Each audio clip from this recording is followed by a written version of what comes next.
আসসালামু আলাইকুম দর্শক, স্বাগত জানাচ্ছি আরটিভির রাতের সংবাদ। আপনাদের সঙ্গে রয়েছে আমি নীরা ফেরদৌস। বাংলাদেশে আগামী নির্বাচন পৃথিবীতে নজির সৃষ্টি করবে বলে আশাবাদ ব্যক্ত করেছেন জাতিসংঘের মহাসচিব। সংস্কার ও নির্বাচন যত দ্রুত করা যায় দেশের জন্য ততই মঙ্গল। জাতিসংঘের মহাসচিব অ্যান্টোনিও গুতেরেসকে কথা জানিয়েছে বিএনপি।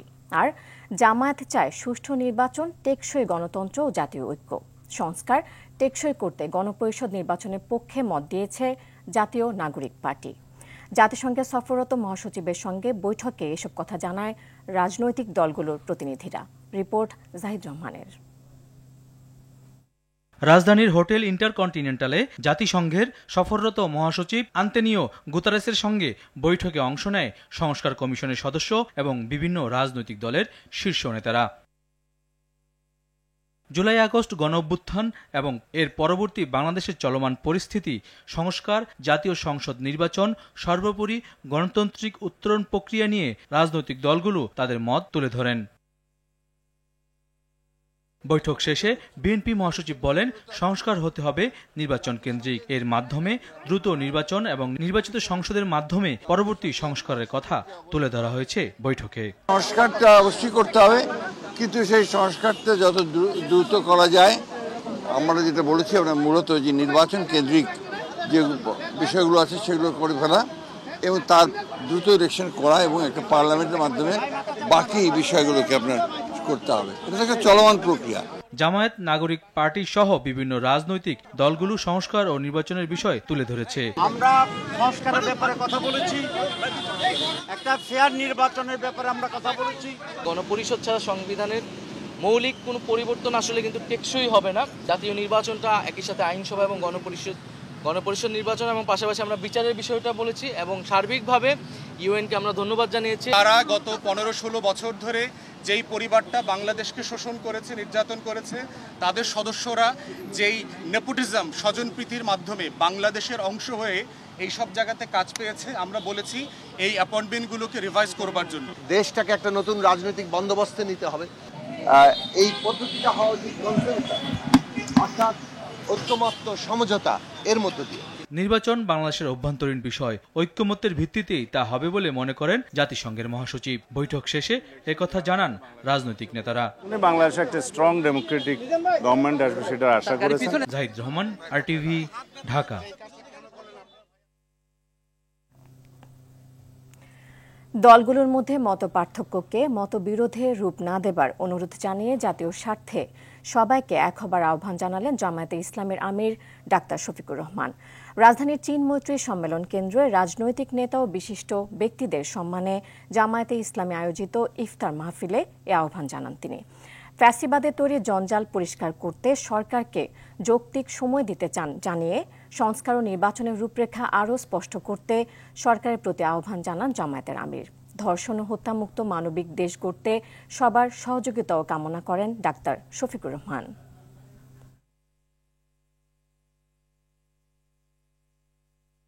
আসুন জাতীয় স্বার্থের জায়গাটায় আমরা এক হয়ে যাই। আমাদের মতের ভিন্নতা থাকবে, মত পার্থক্য থাকা এটা কোনো অপরাধ নয়, বরঞ্চ এটি একটা গণতান্ত্রিক সমাজের সৌন্দর্য। আমাদের মত পার্থক্য যেন মত বিরোধে রূপান্তরিত না হয়। আমরা মত পার্থক্যকে ওয়েলকাম করি, কিন্তু আমরা মতবিরোধ চাই না।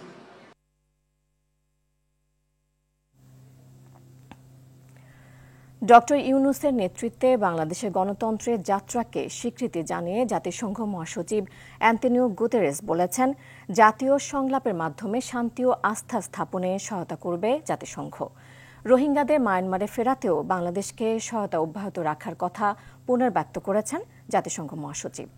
আর মায়ানমারকে চাপ প্রয়োগ করার এখনই সময় বলে জানালেন পররাষ্ট্র উপদেষ্টা মোহাম্মদ তৌহিদ হোসেন। হোটেল ইন্টারকন্টিনেন্টালের যৌথ সংবাদ সম্মেলনে তারা এসব কথা বলেন। রফিকুল ইসলামের রিপোর্টে দেখুন বিস্তারিত। ঢাকায় জাতিসংঘ মহাসচিবের 4 দিনের সফরের আজ তৃতীয় দিন।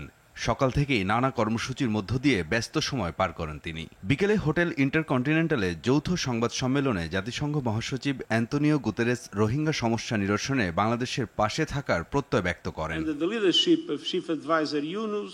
ডক্টর ইউনূসের নেতৃত্বে বাংলাদেশ নতুনভাবে এগিয়ে যাচ্ছে, এটি আমাদের জন্য অত্যন্ত আনন্দের। আন্তর্জাতিক সম্প্রদায়গুলোর উচিত বাংলাদেশের পাশে দাঁড়ানো। আমরা যথাসাধ্য বাংলাদেশের জন্য কাজ করব। পররাষ্ট্র উপদেষ্টা মোহাম্মদ তৌহিদ হোসেন বলেন, সকল পক্ষের সাথে আলোচনা সাপেক্ষে রোহিঙ্গাদের ফিরিয়ে নিতে যথাযথ প্রক্রিয়া অনুসরণ করছে সরকার।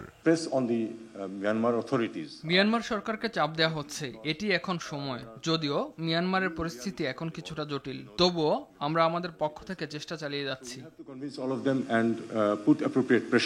এর আগে সকালে জাতিসংঘ কান্ট্রি টিম ইউএনসিটি বাংলাদেশের সঙ্গে একটি বৈঠকে যোগ দেন অ্যান্তোনিও গুতেরেস। এরপর নতুন জাতিসংঘ কমন প্রাঙ্গণ পরিদর্শন করেন। পরে রাজনৈতিক দল, তরুণ এবং সুশীল সমাজের প্রতিনিধিদের সঙ্গে বৈঠকে অংশ নেন।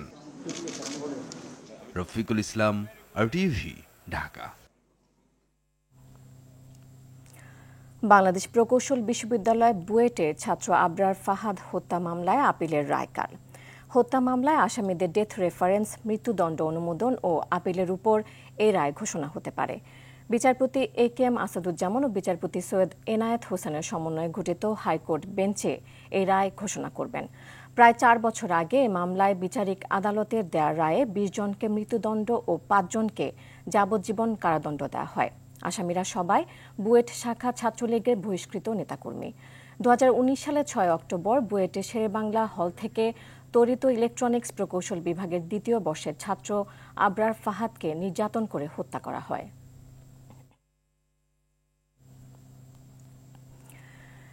বিরোধী মত দমনে অতীতের বর্বরতাকেও হার মানিয়েছিল আইন শৃঙ্খলা বাহিনীর সদস্যরা।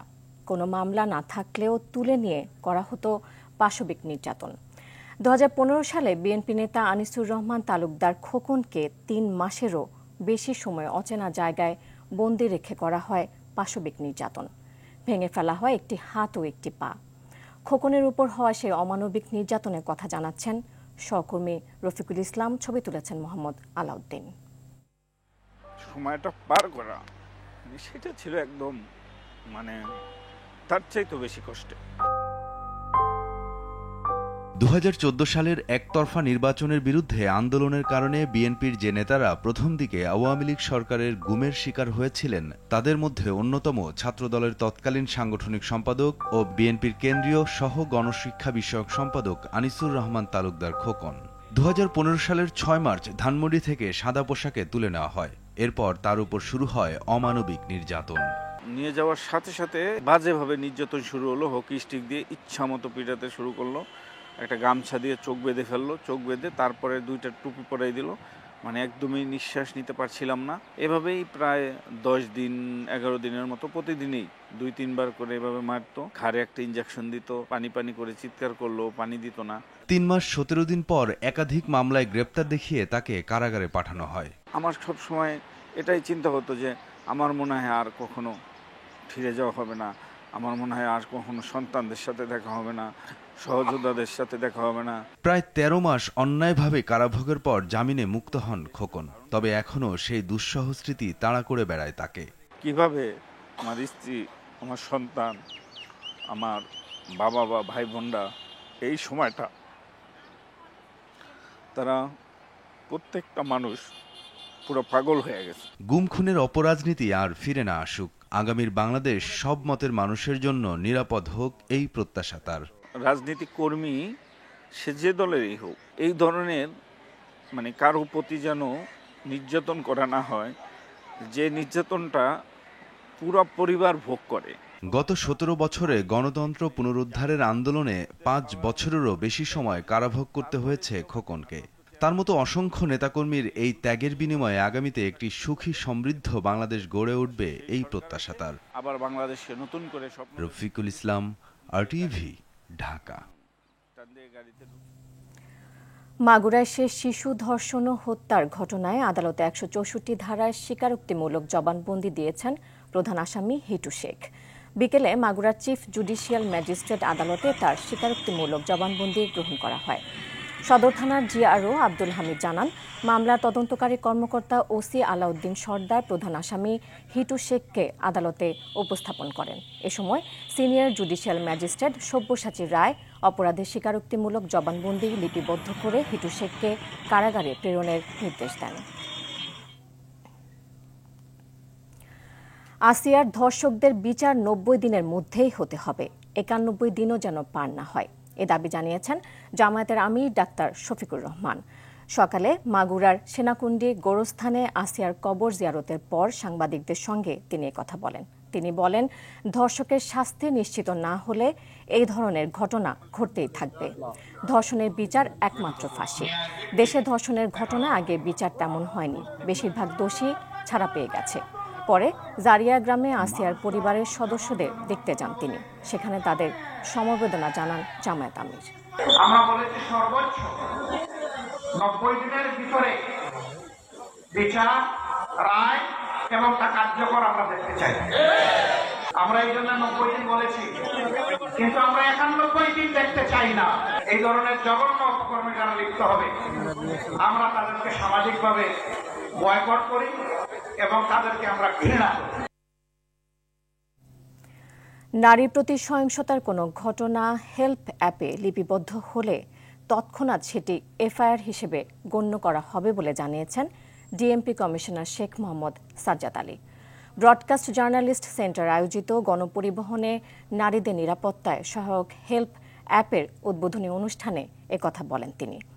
আর মহিলা পরিষদের সভাপতি ফৌজিয়া মোসলেম বলেন, ধর্ষণের ঘটনা শুধু একজন নারীর নয়, পুরো রাষ্ট্রের নিরাপত্তা ও ভাবমূর্তিকে প্রশ্নবিদ্ধ করে। আতিকুর রহমানের রিপোর্টে দেখুন বিস্তারিত।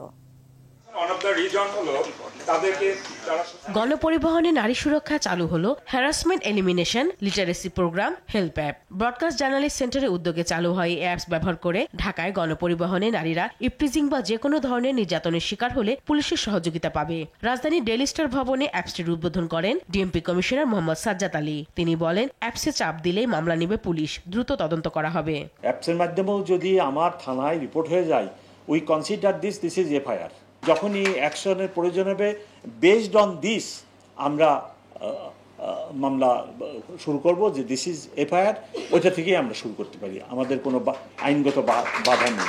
এ সময় মহিলা পরিষদের সভাপতি বলেন, নারী নির্যাতনকারীদের দৃষ্টান্তমূলক শাস্তির বিষয়কে রাষ্ট্রকে অগ্রাধিকারে রাখতে হবে। একটা মেয়ে যখন ধর্ষণ হয়, আসলে সে একা ধর্ষণ হয় না, পুরো দেশ, রাষ্ট্র সবাই ধর্ষিত হয়।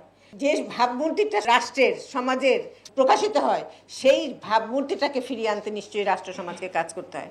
ধর্ষণের ইস্যুটা শুধুমাত্র নারীর ইস্যু না, এটা রাষ্ট্রের ইস্যু, এটা সমাজের ইস্যু। আলোচকরা বলেন, নারী নির্যাতন বন্ধে সামাজিক প্রতিরোধ জরুরি। সারা দেশে যে ধরনের ধর্ষণজনিত মৃত্যু, নারী নির্যাতন বেড়েছে, এর জন্য আমরা দুঃখ প্রকাশ এবং নিন্দা জ্ঞাপন করছি। এই অ্যাপসের মাধ্যমে এবং আমাদের রিপোর্টের মাধ্যমে, নানান কর্মকাণ্ডের মাধ্যমে আমরা চাই যে একটি সুস্থ স্বাভাবিক সমাজ প্রতিষ্ঠা হোক। সব ধরনের সংগঠনের এখন দেশের মানুষের, দেশের জনগণের, বিশেষ করে নারী এবং শিশুদের স্বার্থে, তাদের নিরাপত্তার স্বার্থে এই ধরনের কাজের সঙ্গে যুক্ত হওয়া দরকার। হেল্প অ্যাপ প্রকল্পটি সহযোগিতা করেছে ইউরোপীয় ইউনিয়ন, ফ্রি প্রেস ও আর্টিকেল 19। আতিকুর রহমান, আরটিভি, ঢাকা। এদিকে ঈদ কেন্দ্র করে দ্বিতীয় দিনের মতো চলছে বাস ও ট্রেনের আগাম টিকিট বিক্রি। অনলাইনে মিলছে ট্রেনের শতভাগ টিকিট। 2.5 ঘন্টায় শেষ হয়েছে 25 মার্চের রেল টিকিট। এদিকে প্রতিবার রাজধানীর বাস টার্মিনালগুলোতে আগাম টিকিট কিনতে যাত্রীদের ভিড় থাকলেও এবার তেমন ভিড় দেখা যায়নি। আশিকুল আলম জানাচ্ছেন বিস্তারিত। সহায়তা করেছেন জাকারিয়া খান।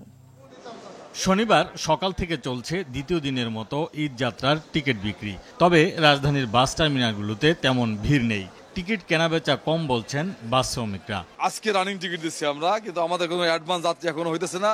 আর অ্যাডভান্স দিব আমরা, সেই আমরা বসে আছি রেডি হয়ে, কিন্তু লোক আসতেছে না এখনো কেউ। সিট খালি আছে, যদি কেউ চাই, যদি নিতে ইচ্ছুক তারা নেবে, আর না নিলে নাই। এদিকে ট্রেনে শতভাগ অগ্রিম টিকিট বিক্রি হচ্ছে অনলাইনে। কমলাপুর রেলওয়ে স্টেশন ম্যানেজার জানান, 25 মার্চের টিকিট 2.5 ঘন্টায় শেষ হয়ে যায়। 25 তারিখের জন্য আজকে বিক্রি হবে 14,765টি। আমাদের সকাল 10:30 পর্যন্ত 13,716টা টিকিট আসন বিক্রি হয়ে গেছে। আমাদের চাহিদা আর সরবরাহ এক না, সরবরাহ থেকে চাহিদা অনেক বেশি। এখন চাহিদা বেশি থাকলে সেখানে অনেকে টিকিট কাটার জন্য বা টিকিট সংগ্রহের জন্য চেষ্টা করবে, কিন্তু ব্যর্থ হবেন, এটা তো স্বাভাবিক বিষয়। ঈদে যাত্রী পরিবহনে রেল স্টেশনগুলোর নিরাপত্তা জোরদার ও টিকিটের কালোবাজারি রোধে ব্যবস্থা নেওয়ার কথাও জানান শাহাদাত হোসেন। স্টেশনের সার্বিক নিরাপত্তার ব্যবস্থা রাখা হয়েছে। আশিকুল আলম, আর টিভি, ঢাকা। ঈদ সামনে রেখে সক্রিয় হয়ে উঠেছে জাল টাকার কারবারিরা। 20 লক্ষ টাকার জাল টাকা ও তৈরির বিভিন্ন সরঞ্জাম সহ 3 জনকে গ্রেফতার করেছে পুলিশ। দুপুরে রাজধানীর মিন্টো রোডে ডিএমপি মিডিয়া সেন্টারে ব্রিফিংয়ে এ তথ্য জানানো হয়। রাজধানীর কামরাঙ্গীরচর ও নারায়ণগঞ্জ জেলায় সাঁড়াশি অভিযানে তাদের গ্রেফতার করা হয়। পুলিশ বলছে, ঈদ সামনে রেখে বাজারে জাল টাকা তৈরি করে আসার কথা স্বীকার করেছে গ্রেফতারকৃতরা। আমরা 3 জনকে যখন চেকপোস্ট করি, তল্লাশি করি, তাদেরকে শারীরিক তল্লাশিকালে তাদের কাছে 2 লক্ষ করে 4 লক্ষ টাকা পাওয়া যায়। তো প্রাথমিকভাবে তারা এটা স্বীকার করছিল না যে আমরা টাকাটা কিসের, বা একটু আমরা যখন সন্দেহ হয় তখন টাকাটা আমরা চেক করে আমরা প্রাথমিকভাবে বুঝতে পারি যে টাকাটা জাল। তখন তাদেরকে জিজ্ঞেস করলেও তারা এক পর্যায়ে স্বীকার করে। এবং সেই জাল টাকার মধ্যে ওখানে আমরা প্রথমে যে আমরা 4 লক্ষ টাকা পেলাম, ওই বাড়ি থেকে আমরা আরো 16 লক্ষ টাকা একেবারে ফিনিশ প্রোডাক্ট। কৃষি সম্প্রসারণ অধিদপ্তরের মহাপরিচালক মোহাম্মদ সাইফুল আলমকে সাবেক ফ্যাসিস্ট সরকারের সহযোগী অভিযোগ করে সদস্যদের অবিলম্বে কৃষি সম্প্রসারণ অধিদপ্তর থেকে অপসারণের দাবিতে সংবাদ সম্মেলন করেছে বাংলাদেশ সিভিল সার্ভিস কৃষি অ্যাসোসিয়েশন। সকালে ঢাকা রিপোর্টার্স ইউনিটিতে আয়োজিত সংবাদ সম্মেলনে বক্তারা বলেন, গত 4 আগস্ট কৃষি অধিদপ্তরের মহাপরিচালক সহ বেশ কয়েকজন কর্মকর্তা সরকারি চাকরি বিধি অমান্য করে শেখ হাসিনার পক্ষে রাজনৈতিক মিছিলে অংশগ্রহণ করে। ফ্যাসিস্ট সরকারের পতন হলেও এসব কর্মকর্তারা এখনও বহাল তবিয়তেই থাকার কারণে নানা অনিয়ম করছে এবং সাবেক সরকারের অনেক সহযোগীদের নানাভাবে সুবিধা দিচ্ছে। সংবাদ সম্মেলনে অবিলম্বে ফ্যাসিস্ট সরকারের এইসব কর্মকর্তা অপসারণের দাবি জানানো হয়।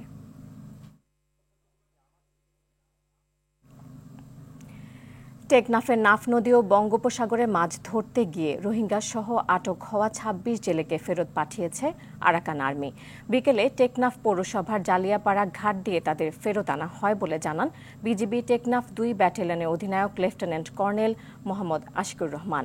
তাদের মধ্যে 5 জন বাংলাদেশি জেলে এবং 21 জন রোহিঙ্গা নাগরিক আছে। জেলেরা জানায়, নাফ নদী ও সাগরে মাছ ধরার সময় তারা ভুল করে মিয়ানমারের জলসীমায় ঢুকে পড়ে। এতে অবৈধ অনুপ্রবেশের দায়ে আরাকান আর্মির সদস্যরা তাদের আটক করে নিয়ে যায়।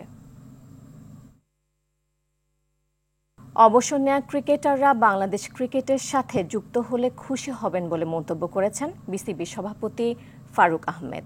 সন্ধ্যায় রাজধানীর একটি হোটেলে বিসিবি আয়োজিত ইফতার শেষে অবসর নেওয়া ক্রিকেটারদের অবদানের কথা স্মরণ করে এই কথা বলেন তিনি।